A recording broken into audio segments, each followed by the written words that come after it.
Son accent est bizarre et fatigant. Accent éclaté. Non mais c'est méchant. Bonjour à tous. Aujourd'hui, je vais analyser l'anglais de Hugo. No, I'm speaking French. C'est pas Hugo, c'est Hugo. HugoDécrypte. Et à la fin, comme d'habitude, il y aura une note sur 20. Alors, vous êtes prêts? C'est parti. So I recently listened to Hugo in French on the Small Talk podcast. Et travers, est-ce que je le prononce correctement ou alors est-ce que... Je sais pas, mon père dirait non parce qu'il est anglais donc il... Ouais, t'as un niveau d'anglais très très bon quoi. Ouais, et enfin très très bon, je sais pas, mais je parle, je peux faire des interviews en anglais, je peux faire des trucs. So of course it got me really interested and I thought that today we could analyze an English interview of Hugo's together. I have chosen today this viral interview with Timothée Chalamet and Zendaya. Hello. Bonjour. Timothée, salut, enchanté. Enchanté. Hi, I'm Hugo. Nice to meet you. Nice to meet you. I think it's the first time I do an interview where I arrive after the guest. Yeah. Is it the premiere tonight? Yeah. Yes. You're not coming?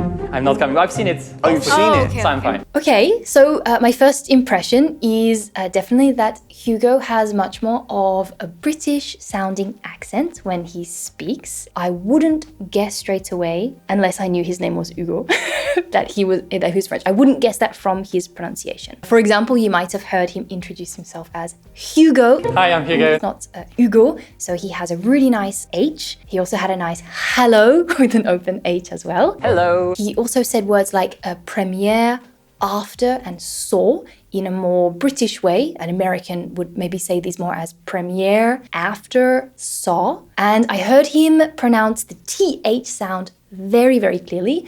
I heard him say think. And what I think is really impressive is that he's just making small talk, you know, he seems very comfortable. All right, let's continue.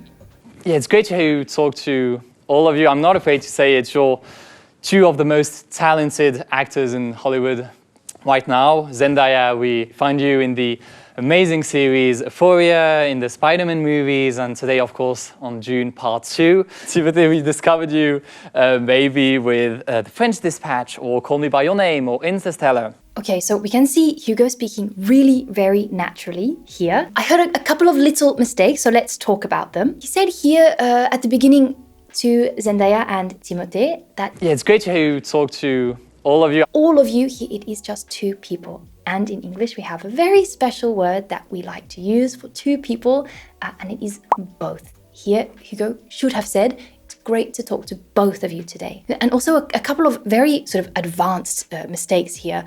Talking about Zendaya, he said that we find you in series like Euphoria. Perhaps it would be more natural to say, we know you from series like Euphoria. He said that she was on June Part 2. Here we would say in June Part 2, to be in a film. Hugo's English is quite advanced, so I am going to be nitpicking a little bit here, particularly around his intonation. Instead of saying the French dispatch, which would be the most correct way to say this, he said the French dispatch. French Dispatch. Instead of saying interstellar, he said interstellar. Interstellar. Obviously, this is not a big deal at all, but maybe it's something that tells me that a true native speaker who'd really grown up, really surrounded by the English language, probably wouldn't make this kind of intonation mistake. You will see here a wheel of symbols appearing here, and when you press on the buzzer... I was wondering what the button that's the what button was yeah. for. Okay. Cool. Was it And a so- replay game? Cool. Well, you will have to press on it. So when you'll press on it, it will stop this wheel on a symbol, and you'll see each symbol is like the beginning of a different question. Oh, Okay. So we've got here now Hugo explaining the game, and he said something here. He said, you'll need to Press on the buzzer. and I think this is a bit of interference from French. I know we say appuyer sur quelque chose. In English, we don't need to say on. Here we can simply say press the buzzer or press a button. Continuing on from our discussion about intonation, I heard another little slip here. Instead of saying here beginning, I heard Hugo say beginning. Beginning. Maybe one of those little things that show me that he probably didn't grow up in the UK. Nice. And it's, I always hourglass. wonder, how do you call those? I call this a sand timer, an hourglass. Hourglass? Hourglass. Hourglass. right? Okay. Yeah, hourglass. I think so. Hourglass. Yeah. We say sablier in French, but Sablier. Okay. sablier. So basically, with this hourglass, the idea is very simple. So here we're choosing the game. Hugo asks a classic question. I hear this very often. He asked, How do you call those? comment ça s'appelle? Comment on dit? However, in English, we don't use the question word how. We use what. What do you call those? Or what is this called? And something that I think is so interesting here, Hugo asked hourglass, and Timothée and Zendaya confirmed, but they confirmed with their American pronunciation. They said hourglass. And interestingly then, the next time that Hugo refers to this object, he calls it an hourglass. So we can see he has quite a malleable pronunciation, and it might maybe also tell us why his pronunciation is mostly British, but it's not very consistent. And I think this can happen to anybody who doesn't live in a very, very specific monolingual environment. When you really do hear many different accents around you all the time, you can certainly start to adapt and take on different pronunciations. All right, let's continue. I'm going to ask each of you, but we'll start with you, Zendaya. Okay. In 60 seconds, I'm going to ask you the most questions in 1 minute. And the idea for you is to answer yes, no, or pass if you want to pass question. Okay? 60 seconds. She gonna say pass. Are you ready? Yeah. Let's go. Okay, so here again we can see that contrast between Hugo's more British pronunciation. We heard him say pass, and Timothée and Zendaya who said pass. And when Hugo explained the rules of this game, he said, I'm going to ask you the most questions in 1 minute. While his explanation is completely clear, it would be, I think, more natural to say, I'm going to ask you as many questions as possible, or as many questions as I can in 1 minute. Okay, sorry, I've just gotten a little bit distracted and I've lost myself in the comments a little bit, and I have to say, I'm really surprised by some of the comments here, so let's talk about them. So of course we have some people who think Hugo has great English. We've got here, l'anglais de Hugo est incroyable. But of course, not everyone agrees. Let's have a look. We've got here, son accent est bizarre et fatigant. You know, I have to say, since starting my YouTube channel, I have been quite surprised by the number of people who seem very unfamiliar with any accent which is not a North American accent.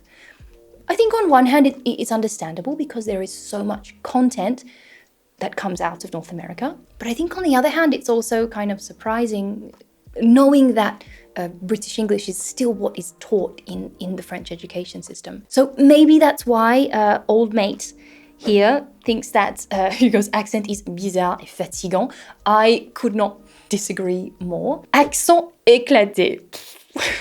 Non mais c'est méchant. Par contre, il a quand même un accent français. C'est un accent britannique avec un zeste français. I actually didn't hear anything that would make me immediately think that Hugo is French. On dirait un français qui force l'accent british. I really don't understand what that means, but it's definitely something that I've heard a lot in France. It feels like there's this very thin line that you need to walk between not having a strong French accent, because if you do, people tend to make fun of you. But then if you have a good accent, people tend to make fun of you because you're forcing that or you're trying too hard. What is the perfect level of accent that a French person can have when they speak English to not be made fun of? I would love to know because it feels very complicated. Obviously, here we can see that Hugo has an English dad, so he's really just speaking the way that he feels he should be speaking. But if he did not have an English dad, I would be very impressed with his... I still am impressed with his English, but if he achieved that accent by copying, which, by the way, is how you should improve your accent, I wouldn't think that that was a problem. Est-ce que vous pensez que moi, j'ai un accent forcé en français? Parce que franchement, moi aussi, j'ai essayé de copier et forcer cet accent. Donc dis-moi, est-ce que c'est quelque chose de négatif? I think this is just a very good example of why you do not need to listen to random people in the comments talking about someone's English. These comments are ridiculous and they're just wrong. All right, moving on. Would you like to play one day in a horror movie? Absolutely. Would you like to direct one day your own movie? Yes. Would you like to play a villain one day? Absolutely. Did you cry in front of Titanic? Did I cry Yeah. watching Titanic? I don't think so. So here, I heard Hugo asking these questions, and he did often use this correctly, but in one question, for example, he said, Would you like to direct one day your own movie? this adverb one day, I would put it at the end. Would you like to direct your own movie one day? Just like as he asked, Would you like to play a villain one day? this was perfect. Okay, so we should really put this one day at the end. But something that I want to bring up now that I did notice from the beginning, but I wanted to listen a little bit more, and that is the way that he pronounces the letter R. And he pronounces this sound in a kind of a little bit like a W. It's not like a true W, but it's not an R. It's somewhere in the middle. For example, throughout this whole video, he said words like arrive, My wife. the French dispatch. French dispatch. He asked Zendaya, did you cry Did you cry? instead of cry? This speech characteristic is a little bit more common in some accents from the UK. A very well-known television personality who also pronounces his R's like this is Jonathan Ross. I can say crispy, okay. It wouldn't have been Weiss Wispies, it would have been Weiss Quispies. Elmer Fudd from the Looney Tunes. I'm hunting rabbits. And also Caesar from the Monty Python movie The Life of Brian. What is your name, Jew? Brian, sir. Brian, eh? No, Brian.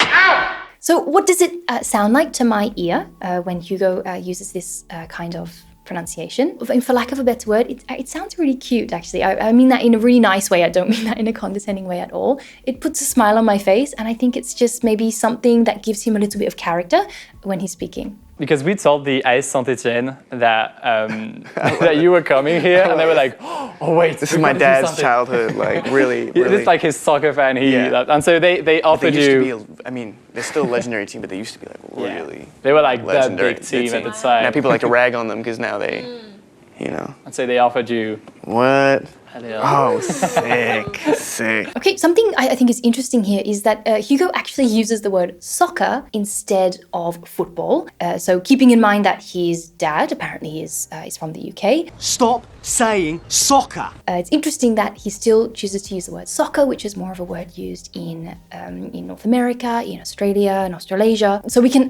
we can see how Hugo, he seems quite versatile, quite malleable. I think he's really taking vocabulary, and he's quite influenced by many different styles of English. One tiny little false friend I heard here is that he mentioned to Timothée that the Saint-Etienne football club had offered him a jersey. Now, in English, when we offer somebody something, that person can choose to say yes or no. I don't believe that that was the aim of the football club. I think they wanted to give him a jersey or gift him the jersey. Let's grade Hugo's English. I understand many people think that he just has an English-speaking dad, that he's 100% learnt English at home. I can see that that's not the case. While for sure, I think he has a bit of a head start, I think that Hugo has worked on his English. Actually, I can kind of see at the beginning of this interview, he seems a little bit more nervous than he normally does. So I think it's actually really a credit to him that he is confident enough to go on his YouTube channel where he has millions of subscribers and, just let people rip into him in the comments. He has fantastic fluency. He's able to engage in small talk, he uses a lot of great filler words, and his pronunciation is, yes, very clear. No, it's not American, it is very much influenced by British pronunciation. He's completely autonomous, he's able to react quickly, make jokes, etc. Look, my grade based off this one interview for Hugo would be absolutely a C1, a strong C1 level. I give Hugo a grade of 18 out of 20. What did you think of Hugo's English? Do you agree with my grade or not? Let me know in the comments. You can find a summary of all of the corrections that I made in the description. And you'll also find the full interview. So feel free to go and watch it. It's great practice for your English. If there's anyone else whose English you'd like me to analyze, please let me know in the comments. And I'll see you again very soon. Bye.